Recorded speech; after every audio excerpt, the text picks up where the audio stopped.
after ignoring multiple indications that there is foreign interference happening right under the Liberal Party's nose.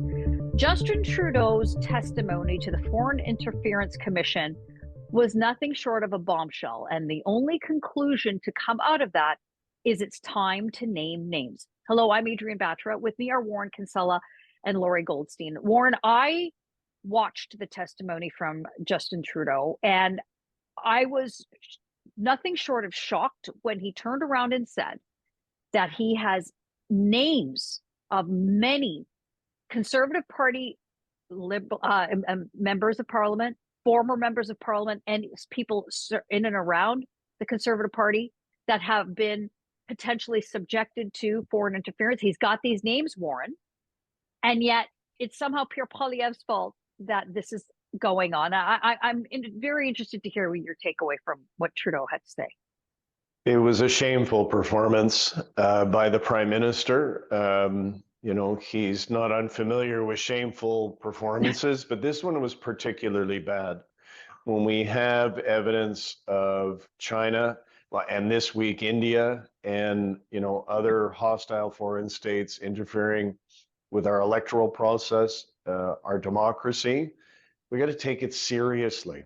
And Poilievre, to his credit, and Singh have both said, look, if our parties have people within them who have been compromised or are compromising, let us know. We need to know that. But the Prime Minister turned it into a partisan spectacle yesterday and did precisely what you said, is he played games. And, I'm the Prime Minister and I know what's in there, and kind of you don't. And the problem with that is we need to take the word of a man who has a very loose acquaintance with the truth, if I can put it that way. Right. So, if you're Poilievre, how do you deal with that? It's like, boxing with shadows. Poilievre issued an excellent letter, and I encourage everybody to seek it out and read it. He basically called the Prime Minister a liar, and he explained why the Prime Minister is trying to create a partisan injury to the Conservatives, and that's not right and not appropriate. And and to all the Trudeau people, just maybe I'll conclude this way, who have been swarming me saying, well, Poilievre can get why won't he agree to take an oath and keep it secret and so on. And it's like, boys and girls, he's been a cabinet minister. He actually had a top secret security clearance. He may still, his chief of staff does. What the Liberals are trying to do is prevent him. They're going to show him something, then prevent him from talking about it. And he said, no, I'm not going to fall for that trick. So, I thought yesterday he looked good. The Prime Minister looked bad. I have the names of a number of parliamentarians, former parliamentarians and or candidates in the Conservative Party of Canada who are engaged or at high risk of, or for whom there is clear intelligence around foreign interference.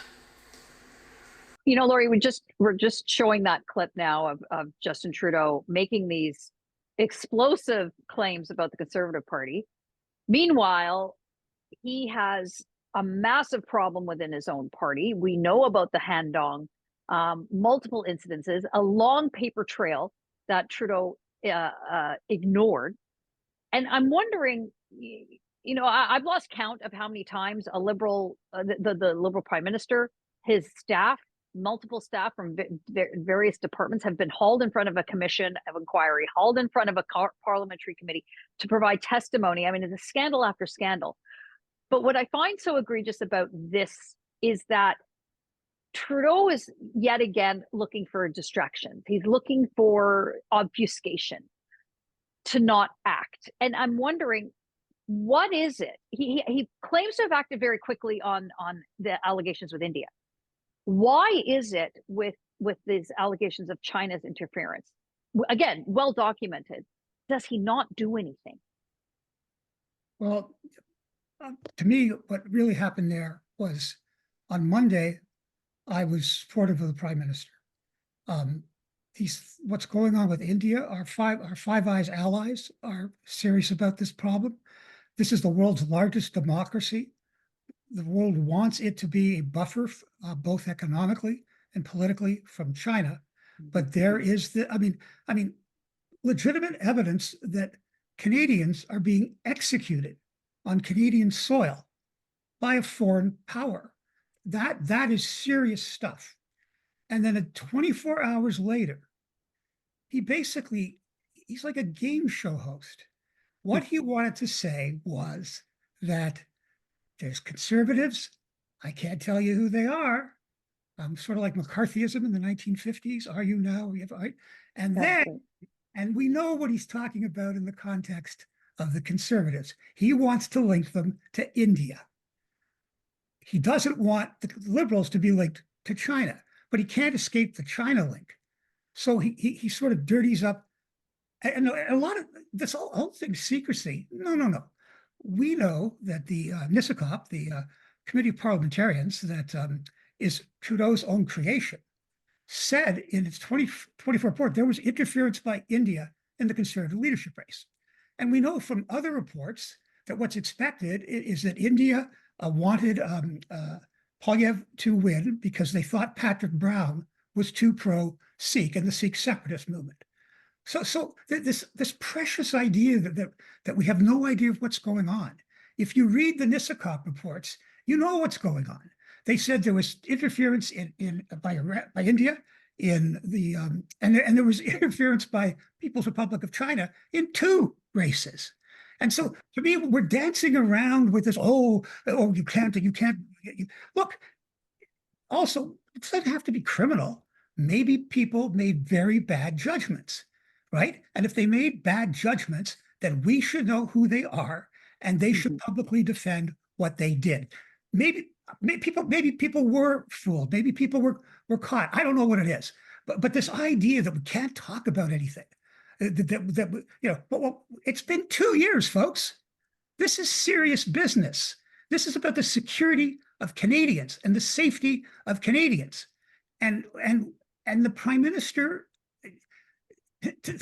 playing games. His own party told him to leave. I want to be supportive of my country on the issue of public safety, and he makes it very hard. Well, and I think that's really the discomfort in all of this, Warren, is that we as Canadians, we want to have, fair elections that are free of foreign interference. I've heard that somewhere else before.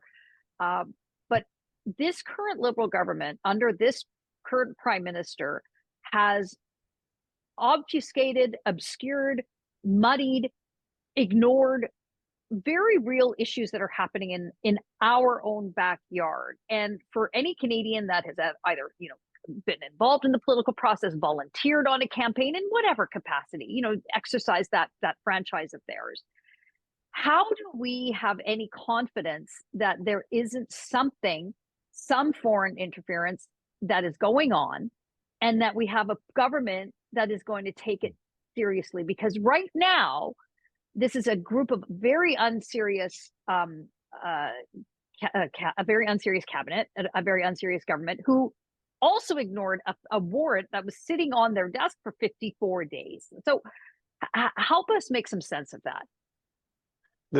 They are not serious. They're not a serious government, as both of you have said. Look at what the United States does. You've got Eric Adams, the mayor of the biggest city in the world, the most powerful mayor in the world. And when it became clear there were allegations about him acting inappropriately at the behest of the government of Turkey, they named him. They named all of his staff, all of the people who were implicated by these very serious allegations of foreign interference.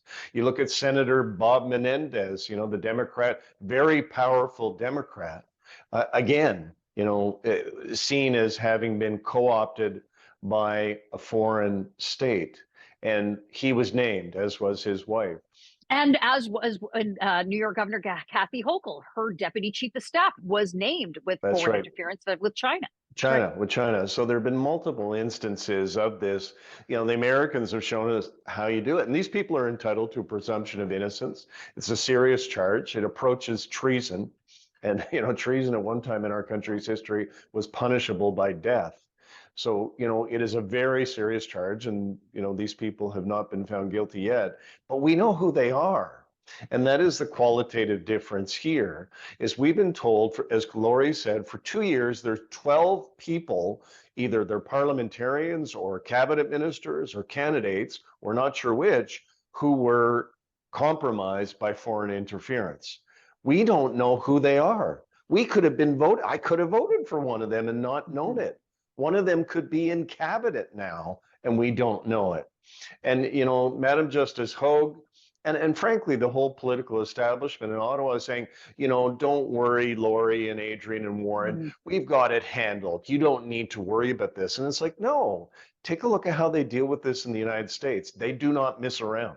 In Britain, going back to the spy scandals in the 50s, like when a politician is compromised in this way, when they're acting in the service of a foreign power, a hostile foreign power, we, the people, are entitled to know.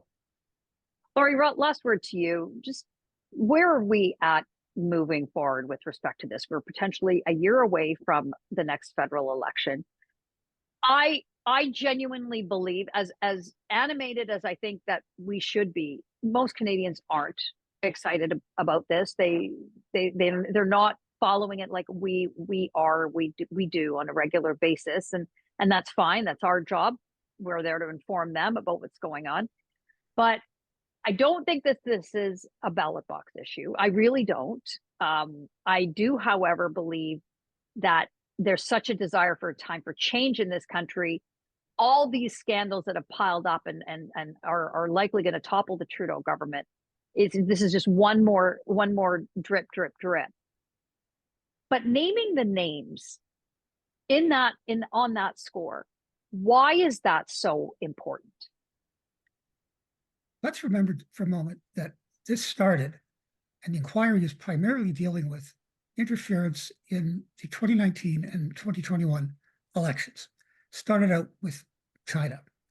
But, you're right about Canadians have a lot of things to concern about. But this one is the job of the government.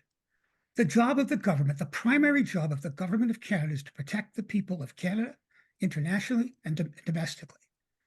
And if you just read the reports from NISACOP, which was Trudeau's own creation, he created it in 2017, all party members given top security to look at thousands of documents. And what they told Trudeau in 2019 is that this is not limited to the federal government. It's going on at every level of government, federal, provincial, municipal, and Indigenous, that members of every party are being targeted by numerous countries, including China, Russia, Iran, and others, and that it's continuous, and that beyond that is a constant attack on Canadians who are of Chinese origin, or of Iranian origin, of Russian origin, and they're being intimidated. And if they cry out for human rights in their domestic country, as happened to Mr. Chong, their family gets threatening in wherever they are in Hong Kong. We're going to jail them and all that. And so